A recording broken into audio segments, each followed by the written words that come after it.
So, magbabasa po tayo ng cards para sa inyo today, pasensya na kayo, medyo natagalan yung aking readings dahil ako'y busy sa aking trabaho. So, ngayon, mag-start na po ulit tayo mag-read ng cards every week. May readings po ako para sa inyo mga Aries sign, Sun, Moon, Venus, and Rising.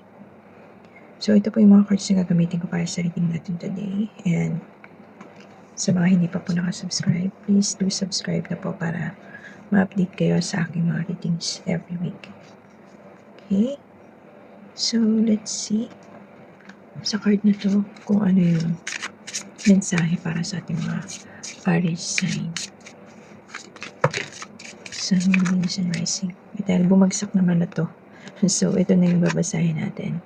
Okay, maybe some of you is nasa getting to know each other pa lang, some of you, no? As you get to know each other, you discover many things in common. Okay, nasa situation na parang nagbaband lang yung bonding moment lang yung iba dito. But, hindi alam ng iba dito na friend zone lang pala. Talaga sila. Maybe some of you is may nararamdaman dun sa kanyang kaibigan. But hindi nyo alam na friend zone lang pala kayo nung person na yun. Okay? This one is a lack of passion in this companionship. Okay? So, maybe friend lang yung kayang ibigay ng person na yan sa inyo. Okay, guys? And meron din kayo ditong forgiveness. Allow healing waters to wash away the pain of the past. Mga Aries sign, maybe some of you is maybe someone na humihingi ng forgiveness or someone na hindi pa nakakapagbigay ng forgiveness sa kanyang person. Okay? So, yan yung cards ninyo para sa reading today. Let's pull babasa na tayo ng cards para sa inyo mga Aries sign, Sun, Moon, Venus, and Rising. Ano po ang mensahe para sa ating mga Aries sa reading today? Angel Spirits. Mensahe para sa ating mga Aries, Angel Spirits.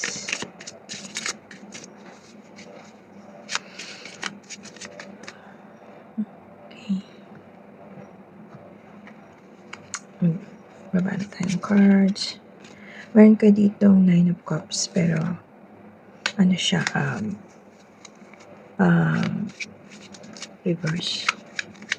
9 of Cups na reverse. What else? 10 of Pentacles.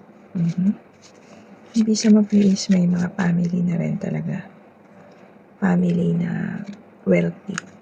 Maganda yung pamumuhay some of you, mga Aries sign. No? And then, meron kayong Ace of Pentacles na reverse. Okay?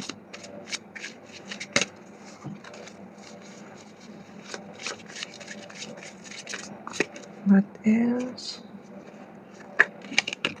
Meron kayong 3 of Swords. Sa mo na mapagmalaki. No, guys. Ang 9 of Cups na reverse. Isa mo na nakakaranas ng sadness, failure, or lack of fulfillment. And then, meron kayong 10 of Pentacles. 10 of Pentacles is a home, family. Pwedeng some of you is marangya na yung buhay, no? Very accomplished. And pwedeng some of you is merong swerte na di inaasahan na padating. Okay? Makakaranas ng windfall. And then, very stable na yung family nila, especially sa finances nila. Mapera na sila. Very traditional. Very blessed tong person na to. Okay? Maybe some of you is may 3 anak. Ayan, may asong alaga, may pusa, ganyan.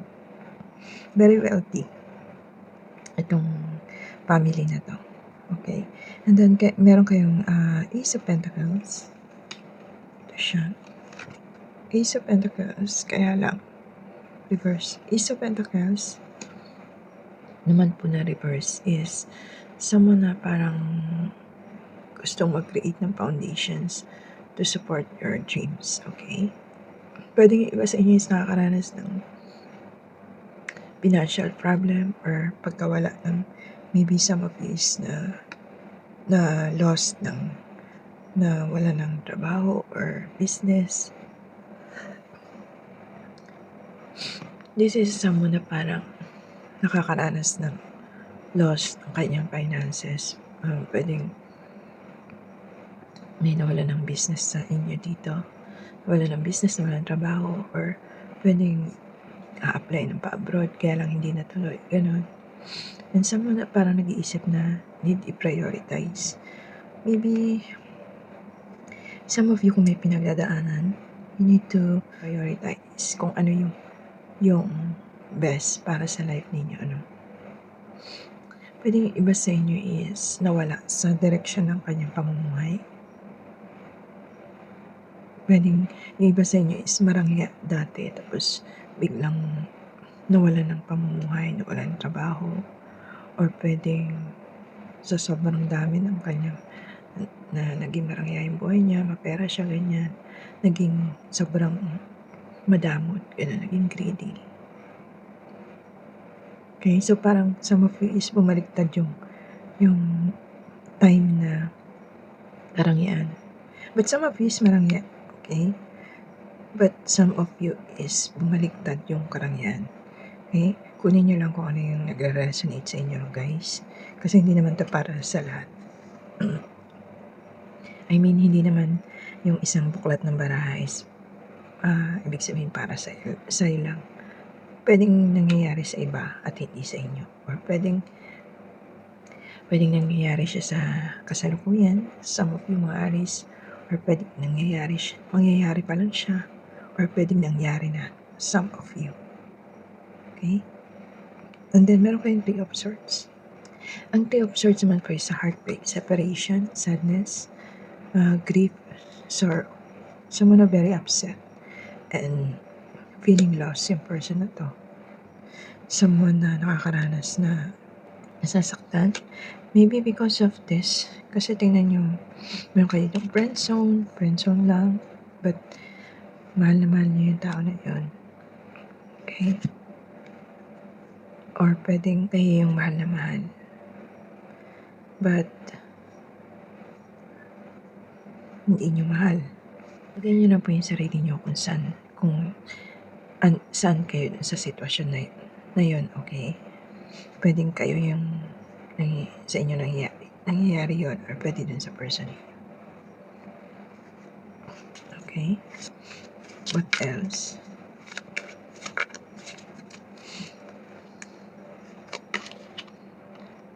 Meron kayong the world. The world is major arcana po ito, no? Pwedeng sa mapis magkaroon ng happy ending after ng mga nangyari na pagkawala ng hanap buhay, ng business, ganyan, or ng minamahal. Pwedeng some of you is magkakaroon ng happy ending. Pwedeng someone na nagkaroon ng learning sa kanyang life. Okay? Pwedeng someone na makakaranas ng achievements and fulfillment sa kanyang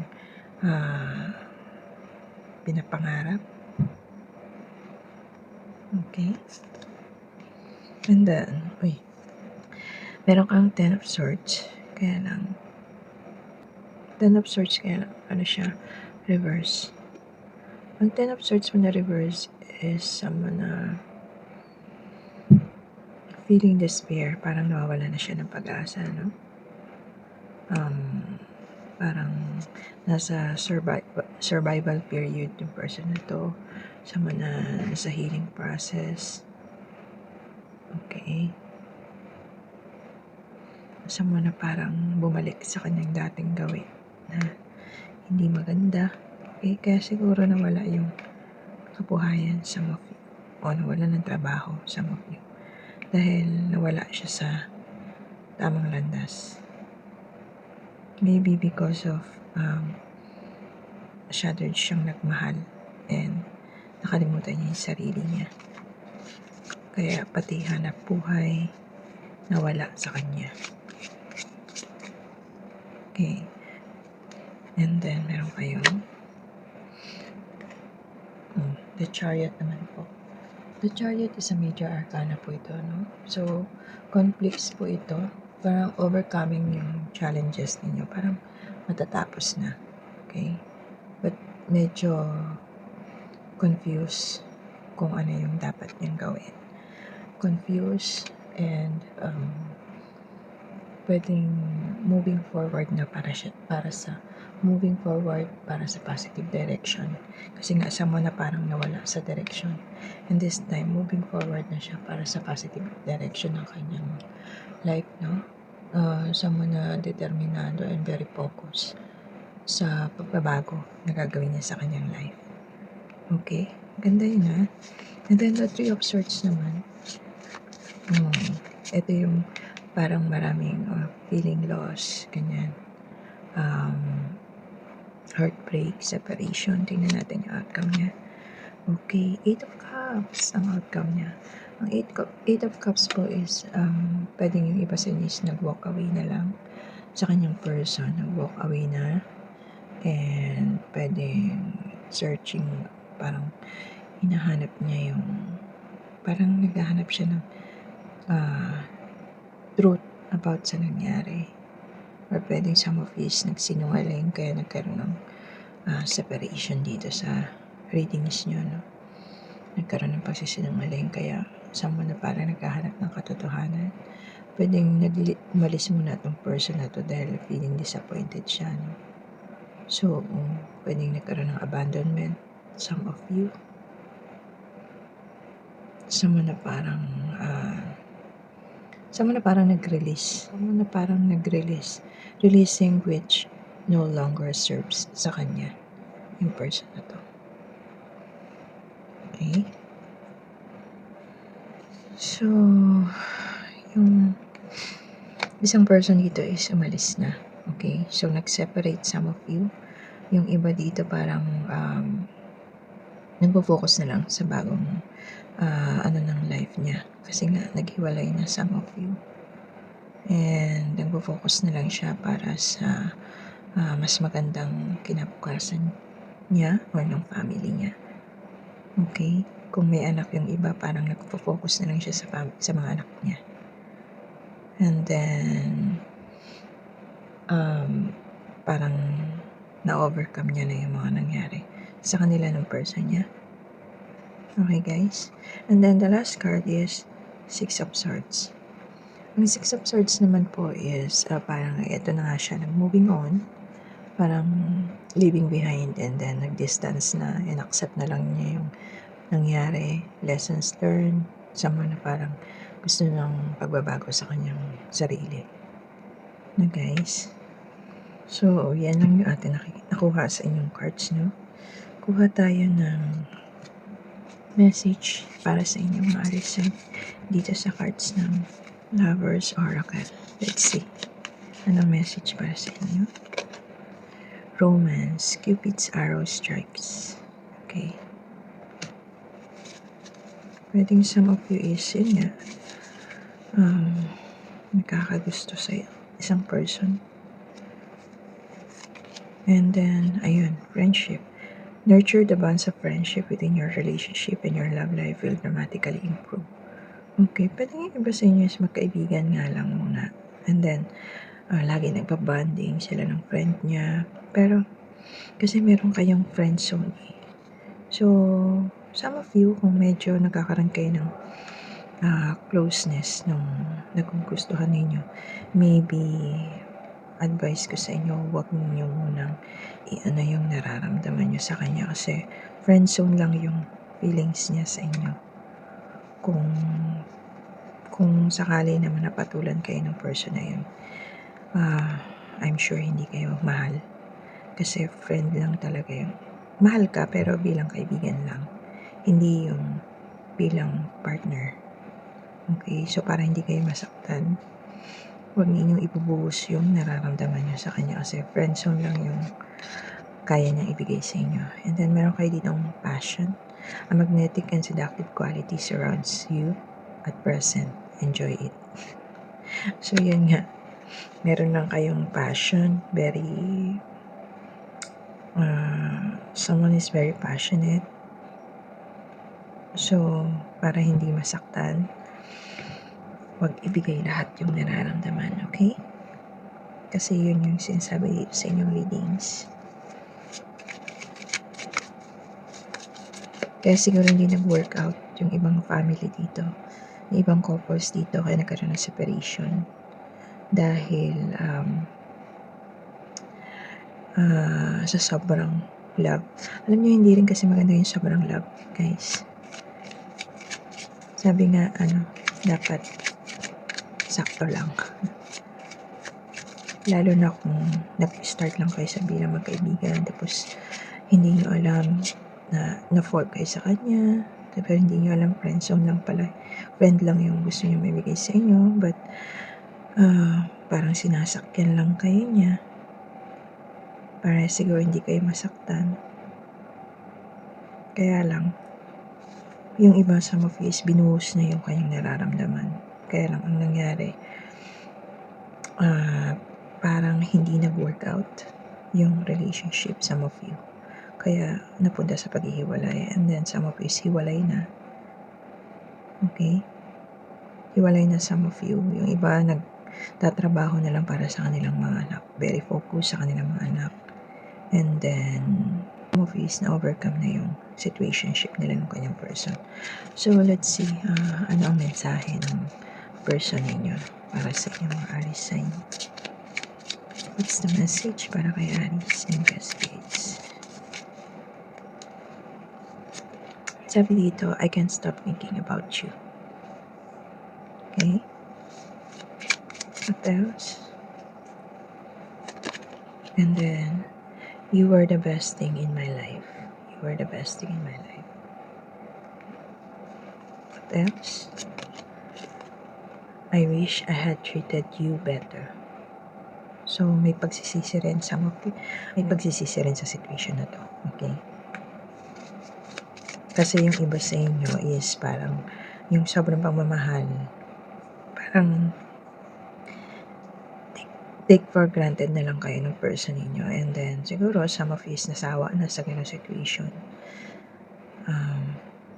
Kasi someone is very independent person dito. Kaya lang sobrang magmahal. And siguro, sobrang love yung binigay niya dun sa person niya. And then, hanggang sa nakaisip na lang na makapaghiwalay, mag-walk away. Kaya napunta sa separation. Okay? But this time, in person, I can't stop thinking about you. And sinasabi niya, you were the best thing in my life. And then, meron siyang, I wish I had treated you better. So, last, you don't know how hard it was to let you go. Ayan. So, ayan.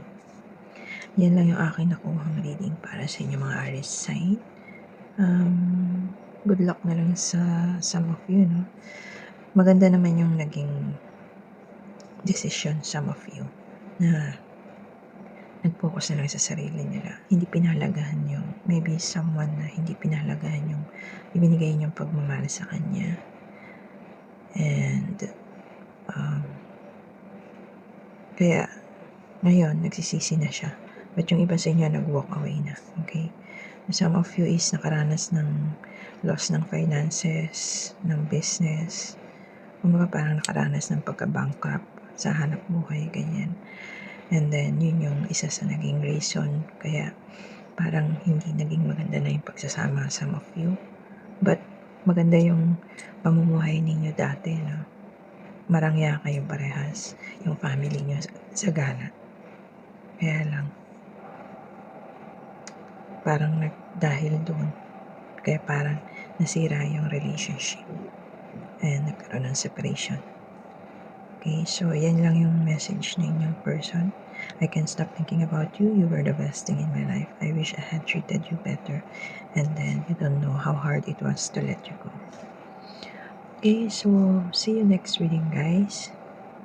Sa mga meron dyan na nakikipag-bond sa kanilang friend, tapos nagkakaroon na kayo ng feeling sa kanya, maybe maganda awatin niyo yung nararamdaman niyo dahil friendzone lang yung person na yun sa inyo. Kung papatulan man kayo, siguro, ano lang yun, yung para meron lang siya, yung para magamit lang kayo, ganun. So, maging vigilant din kayo, no? And maging wise kayo para hindi kayo magamit lang ng kung sino-sino. Okay? Bigay niyo yung pagmamahal niyo sa tamang tao. Hindi dun sa kayo lang yung nagkakagusto. Okay guys, so yun lang yung aking reading para sa inyo. Some of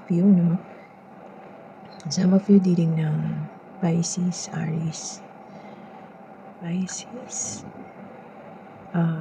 Gemini, Cancer, and Libra. Okay guys, so yun lang yung aking reading for today para sa inyo mga Aries signs. See you next reading guys. Thank you. Bye.